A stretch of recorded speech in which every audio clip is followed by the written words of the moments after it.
Photo समोर बघायचा, काय होईल? लगेचच तुमची मानसिकता चेंज होईल आणि दुसऱ्या क्षणाला तुम्ही पुन्हा तेवढ्याच ताकदीने तुमच्या अभ्यासाला लागाल. बरोबर आहे? होतं का नाही असं? यस.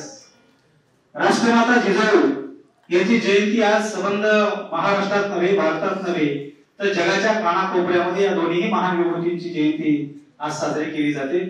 त्याचं कारण असं आहे की जागतिक कीर्तीचे हे दोन्ही महान विभूती आहेत आणि यांच्या जयंत्या साजऱ्या करण्याच्या पाठीमागचा मुख्य हेतू काय आहे? तर या महान विभूतींच्या जीवन चरित्रातनं आपण काहीतरी स्वीकारलं पाहिजे. आपलं स्वतःचं जीवन जर अधिक सुंदर बनवायचं असेल, अधिक चांगलं बनवायचं असेल, आपलं फ्युचर हे ब्राईट बनवायचं असेल, तर आपल्या समोर कोणता तरी आयडॉल लागत असतो, एक आदर्श लागत असतो. आणि मग हे आदर्श कोण आहे? तर आज या सर्व मुलींच्यासाठीचा जे आदर्श आहे, तर जगातला सर्वोच्च आदर्श कोण असेल तर ती राष्ट्रमाता जिजाऊ आहे. आणि सर्व युवकांसाठी, मुलांसाठी जगातला सर्वोच्च आदर्श जर कोण असेल तर ते स्वामी विवेकानंद आहेत. हे दोन्ही प्रतिमा आज तुमच्या समोर आहेत. म्हणजे ही एनर्जी तुम्हाला निश्चितपणे या दोन्ही महान विभूतींच्या माध्यमातून निश्चितपणे मिळणार आहे. जिजाऊंनी त्या काळामध्ये केलेलं कार्य हे वेगळेपणाने त्यांचा इतिहास सांगण्याच्या भानगडीत आता मी पडणार नाही. इतिहास किंवा जिजाऊंच्या संदर्भामध्ये सविस्तर तुम्हाला सर सांगतील. पण जिजाऊंनी जे काही काम केलं त्या कार्यामुळं आज 400 वर्षानंतर सुद्धा त्या जिजाऊंच्या जीवन चरित्राचे पोवाडे, त्यांच्या जीवन चरित्राच्या गाथा आजही आपण ती वाचतो, त्यांच्यातनं प्रेरणा घेतो आणि त्यातनं खूप काही शिकतो. त्याच्या पाठीमागचं कारण हे आहे की या माऊलीनं स्वतःच्या कर्तृत्वातून असा एक मुलगा घडवला की ज्या मुलाने खऱ्या अर्थाने विश्वामध्ये आदर्श निर्माण केला. ते छत्रपती शिवाजी महाराजांना घडवणारी राष्ट्रमाता जिजाऊ. आणि या जिजाऊंनी त्यांच्या जीवनामध्ये अनेक संघर्ष केले, अनेक संकट त्यांच्या जीवनामध्ये येत गेले. खूप संकटाला त्यांनी सामोरे गेल्या, पण कधीही संकटाला त्यांनी शरण केलेलं नाही. कधीही संकटाच्या समोर त्यांनी नतमस्तक झाले नाही की बाबा रे आता या संकटाशी लढण्याची माझ्यात हिंमत नाही. ही दुबळी मानसिकता कधीच त्यांनी त्यांच्या स्वतःमध्ये येऊ दिली नाही. तर प्रत्येक वेळेला येणाऱ्या संकटापेक्षा 10 पटीने शक्ती माझ्यामध्ये आहे, 10 पटीने ऊर्जा माझ्यामध्ये आहे आणि त्या ऊर्जेच्या बळावर मी कसल्याही संकटावर सहज मात करू शकते, त्याच्यावरती विजय मिळवू शकते. हा विश्वास या मातेच्या मनामध्ये होता आणि म्हणूनच याच विश्वासाच्या बळावर, याच विश्वासाच्या ताकदीवर त्यांनी शिवबासारखा एक अत्यंत शूर मुलगा घडवला आणि या मुलाच्या माध्यमातून शेकडो वर्षापासून जो महाराष्ट्र गुलामीत कितपत पडलेला होता, ज्या महाराष्ट्रातील लोकांना माणूस म्हणून जगण्याचा अधिकार मिळत नव्हता, अशा महाराष्ट्रातल्या माणसांना माणूस म्हणून जगण्याचा अधिकार जर पहिल्यांदा कोणी बहाल केला असेल तर तो राष्ट्रमाता जिजाऊ यांनी केलेला आहे. बाळांनो, एक गोष्ट लक्षात ठेवा, या राष्ट्रमाता जिजाऊ आणि तुमची आई यामध्ये कुठलाही अंतर नाही. ही गोष्ट कायम लक्षात ठेवा. तुमची आई ही आज तुमच्यासाठी जिजाऊ आहे आणि म्हणून त्या जिजाऊंनी जे काही सांगितलेलं आहे, ती जिजाऊ जी काही तुम्हाला सांगणार आहे, त्या प्रत्येक गोष्टीचं तुम्ही तंतोतंत पालन करा.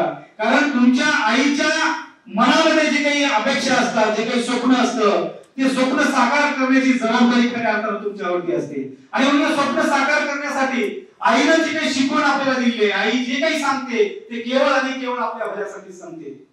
सकाळी लवकर उठल्यानंतर आईचा राग प्रत्येकालाच येतो. आज तर रविवार होता, कशाला उठवली असं एवढा लवकर, आजच्या दिवस तर झोपू दिली असते तर बरं झालं असतं, पूर्वीच्या जन्मात काय माझी दुश्मन होती की काय, असंही बऱ्याच मुलींच्या मनामध्ये कधी कधी प्रश्न येतो आईच्या बाबतीमध्ये.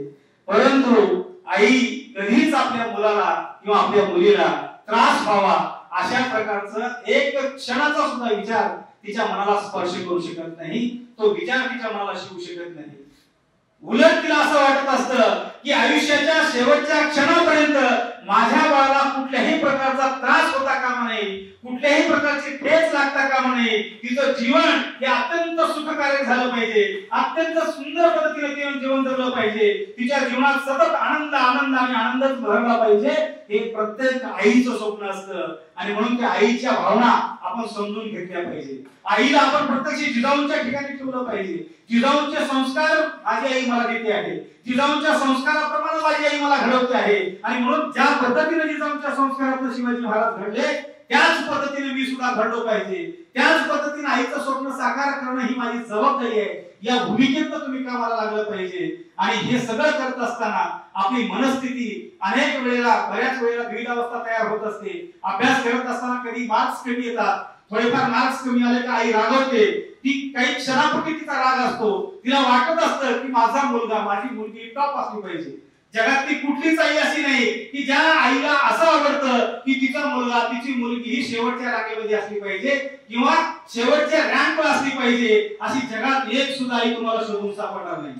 प्रत्येक आईचं स्वप्न आहे की माझं बाळ हे जगातलं सर्वोच्च बाळ असलं पाहिजे, जगातलं सगळ्यात टॉपचं मुलगा असलं पाहिजे. हे स्वप्न प्रत्येक आईचं असतं. आणि म्हणून ते स्वप्न साकार करण्यासाठी आपण जिजाऊंच्याकडनं हे संस्कार आपल्या आईनं जे काही आपली आई जे काही संस्कार देते ते जिजाऊंच्याकडनं आपण आत्मसात केला पाहिजे. छत्रपती शिवाजीराजे घडले का घडले?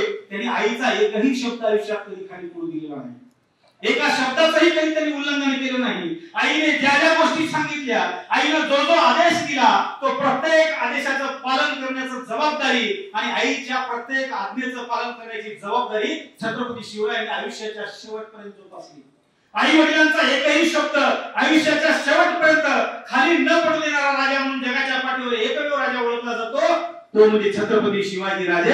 आणि म्हणून छत्रपती शिवराय एवढे महान का बनले तर त्याच्या पाठीमागे त्यांनी त्यांच्या आई वडिलांच्याकडून घेतलेली प्रेरणा, आई वडिलांच्याकडून घेतलेले संस्कार आणि आई वडिलांचं स्वप्न साकार करण्यासाठी ज्या ज्या गोष्टी करणं गरजेचं आहे त्या प्रत्येक गोष्टीसाठी लावलेली ताकद ही खऱ्या अर्थाने छत्रपती शिवाजी राजांना त्या सर्वोच्च पदापर्यंत घेऊन जाऊ शकली. आणि म्हणून शिवरायांची खरी प्रेरणा, शिवरायांचा खरा ऊर्जा स्रोत, शिवरायांची खरी ताकद ही कोण होतं तर शिवरायांची खरी ताकद ही राष्ट्रमाता जिजाऊ होती. याच राष्ट्रमाता जिजाऊनी त्या काळामध्ये जी लोक दगडी मानसिकता घेऊन बसलेले होते, ज्या माणसांना असं वाटत होतं की आता गुलामी करणंच हे आपलं काम आहे, गुलामी करण्यासाठीच आपण जन्माला आलो, अशा लोकांना सुद्धा खऱ्या अर्थानं आत्मविश्वास देण्याचं काम केलं. म्हणून जगातल्या सर्व लोकांची खऱ्या अर्थानं ती माऊली ठरली, जगातल्या प्रत्येक माणसांची ती माता ठरली. आणि म्हणून आज आपण तिला जिजा माता या शब्दानं उद्गारतो. ती जगातल्या प्रत्येक माणसाला प्रेरणा देणारी माता आहे.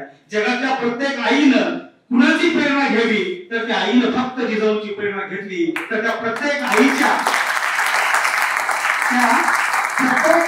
कृती निश्चितपणे भविष्यामध्ये छत्रपती शिवाजीराजे घडल्याशिवाय राहणार नाहीत. आणि म्हणून आजच्या काळामध्ये छत्रपती शिवराय घडवणं, जिजाऊ घडवणं ही आईवडिलांची आजचीही तळमळ आहे. ज्या जिजाऊंची जी तळमळ होती तीच तळमळ तुमच्या आईवडिलांची आहे. फक्त त्या भावना तुम्ही समजून घ्यावं आणि त्या दृष्टिकोनातून पुढे जावं एवढंच या ठिकाणी अपेक्षा व्यक्त करतो. फारसा वेळ घेणार नाही कारण तुम्हाला आणि मला सुद्धा आमचे परमश्री डॉक्टर गणेश बेळंग सर यांना ऐकायचं आहे. त्यामुळे मी त्यांच्याकडे माईक सुपूर्द करतो आणि